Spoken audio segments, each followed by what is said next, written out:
Hello, everybody. Welcome to Wingcat Sports, and it's another rare video as we get back into basketball before the playoffs start. I thought, why not? Let's talk about it. They've been reminiscing a little bit of the bad boys of the 90s and the early 2000s Pistons with how aggressive they were on defense. They're kind of mimicking that and getting in fights almost every other night recently. They do have some suspensions. Isaiah Stewart got suspended 2 games, and then 2 other guys got suspended 1 game. I believe Holland and someone else. Um, but overall, they have not played that bad. Or Marcus Sazzer was the other guy who got suspended, but they haven't played bad. Again, from the both of us, from even the last week, we don't watch basketball that much. I think, you watch like half a game this year? Yeah, I'm getting used to the names. I really don't watch pro basketball at all. I mean, but it seems like whenever Detroit has success, the Pistons at least, it's because they take on that bad boy persona. It started with the Lambeer and Mahorn era with Isaiah and that whole team, Rodman, which I grew up with. That's when I liked basketball. That's when I was a big fan of it. Jordan kind of ruined it for me because it just turned away from a team concept into it seemed like the whole league was just pandering to one person. But every time the Pistons have had success, they've been a rough and tumble team, and it's good to see. It's fun to watch that. They are actually probably maybe bringing a trend back, defense, to the NBA. He's trying to. The problem is, Well, I mean, might as well have an identity. NBA does not like defense. They like offense. Well, they don't. They may not like it, but the Pistons say, that's our identity. They could be the anomaly. They could be the team, and I think people will come see them because of it. They want to see someone take their heads off. Lately, people have. And not cheap shots, but that's what always got me pissed off because they said Lambeer was a cheap shot. He wasn't a cheap shot artist. The guy was a really good defender, and he fouled hard. And yeah, maybe a few were borderline cheap, but that you need that element. I always feel maybe they don't feel, and that's why I stopped watching because, like you said, the NBA stopped feeling defense. That was part of the game. They don't want defense as much. When you have games that are 120 to 110 and all that constantly, there's no defense in the game. If you remember, I didn't really even watch basketball then either, but like the 04 Pistons, they were winning games 75 to 67. Defense. And it was just Ben Wallace was defense. Defense. But the guy freaking was you couldn't make a foul shot of his life dependent on. But with the newer teams, was a monster rebounder and defender. With the newer teams, as far as I know, because I pay attention, I just never really watched them. Isaiah Stewart seems to be the guy who is the one who's willing to go after people if needed, the one that kind of causes the problems with the fights. But from what I know from the last fight, it wasn't on the Pistons. It was the Timberwolves who antagonized them, and then the Pistons just all backed them up, and you had the brawl. Right, I heard it wasn't even the Pistons' fault. It was but more Pistons, 3 Pistons to 2 Timberwolves got ejected from that game. So, got ejected, but also suspended from that game. So personally, I'm going to tune back in now because of this. If I don't want to watch a game where every night 120 is probably the average of scoring. Well, and that's the thing. It's just nothing. They still have been scoring a lot because you're going to say, they haven't been scoring a lot. The Pistons, the games are still high scoring. They're just a lot more in their face. Right. The last game, they lost 123 to 104 to the Timberwolves. They beat the Cavs 133 to 122 in regulation. It's still high scoring games compared to what you're used to seeing. But that's the new NBA. You're guaranteed to almost have over 100 points every single game from both teams. But looking ahead, I know you don't know too much about it. Right now in the standings, they're 5th place, 2 games back of the Pacers for a home series, which we'll see if they can do it. Aren't they playing the Pacers coming up, or no? Or I was about to get into that. So they're also a game and a half up on the Bucks. It all depends on who you want to play. Personally, I would not want to play the Bucks out of the 3 possible teams. They haven't been in the playoffs so long. Who cares? Just get in. We'll just get in. Well, they are going to get in. They're not missing the play. Right, they're guaranteed. So it's more of let's make sure we're not doing the play-in game. I think right there, you made your goal. You made the playoffs this year. Way to go! My goal for you.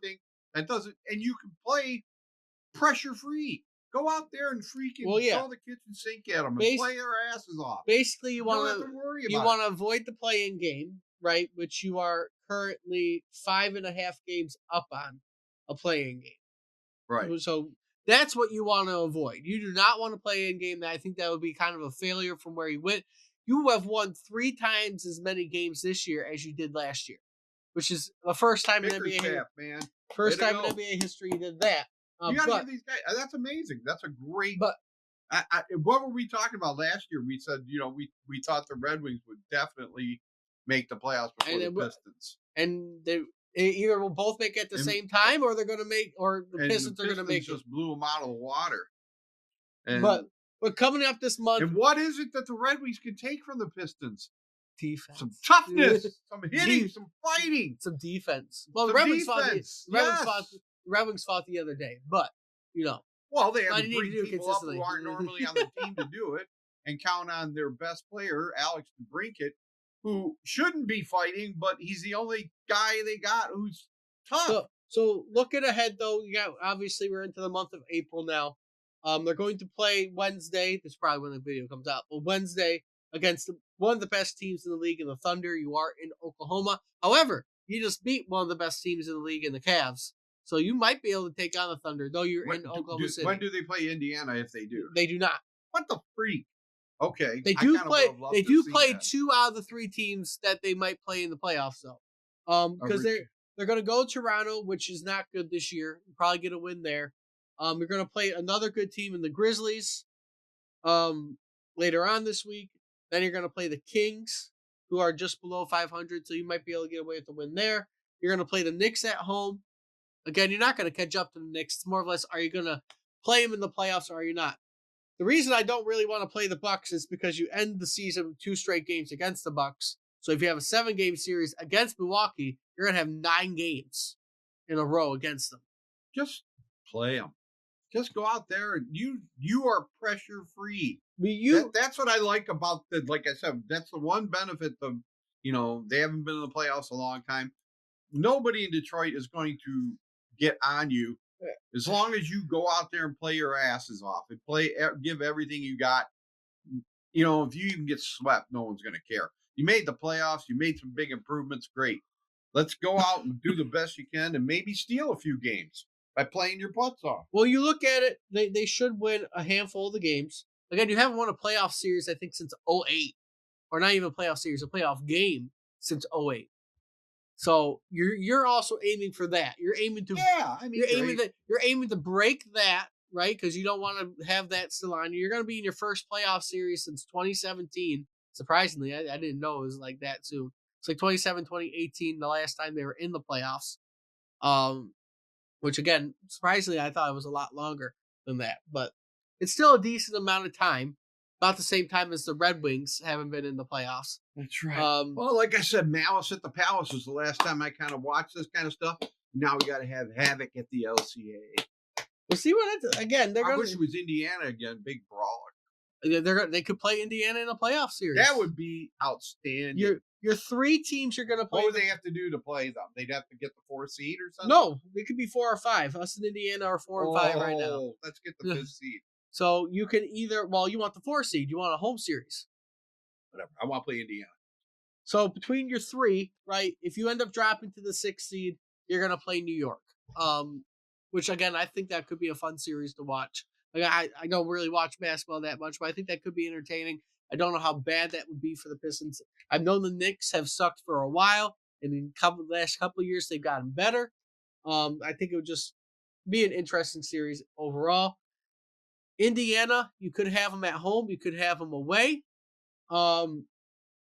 Still, I think that would be an entertaining series as well, but just because of the local rivalry and the history. And I don't really know how much of a rivalry it is right now compared to, back in the day when they were making the playoffs. But I know that is one of the older historic rivals of the Pistons. And then you have the chance to play Milwaukee.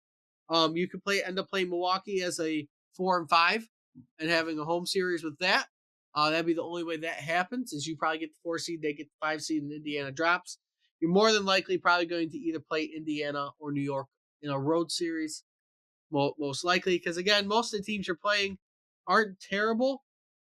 Uh, every single one of them, except for 2 of the games left, are above 500.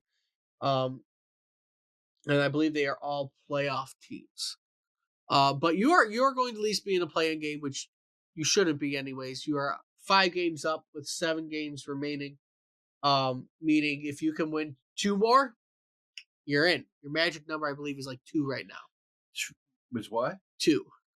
2 is a magic number. Because that's all you have left before you don't have to worry about playing because you're 5.5 up on No, them. I'd love to play Indiana though. Now that I know that, I'm going to be rooting for that. That is your potential. That is the current first round matchup is a Detroit Indiana series.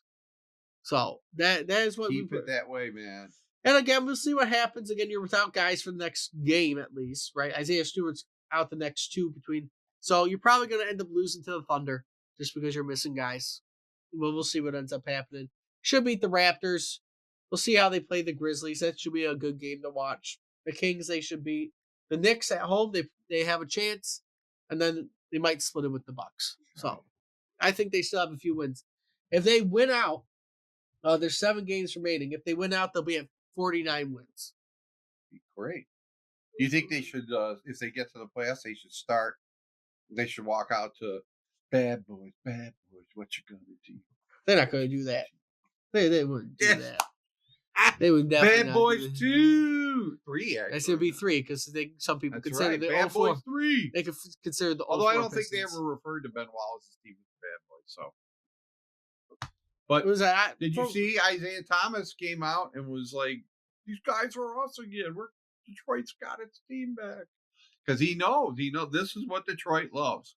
They like a bruising, physical. They want that defensive team. Take note, Steve Eiserman. You actually played with Bob Probert. You know what the freak Detroit fans love. And get yourself some goons. Get yourself some heavy players. We'll see what happens. Be like the Pistons. But we'll probably be a little bit more frequent on a Pistons video here or there. I don't know if we'll get one before the playoffs. That's why I kind of did a monthly one. But it'll be interesting at least. If something happens within this week, probably we'll talk about it again. But we'll see. Again, we're not big basketball guys here. But like I said last I'm gonna get my bad boy shirt out again. But like I said last video, they deserve their flowers. They've done well.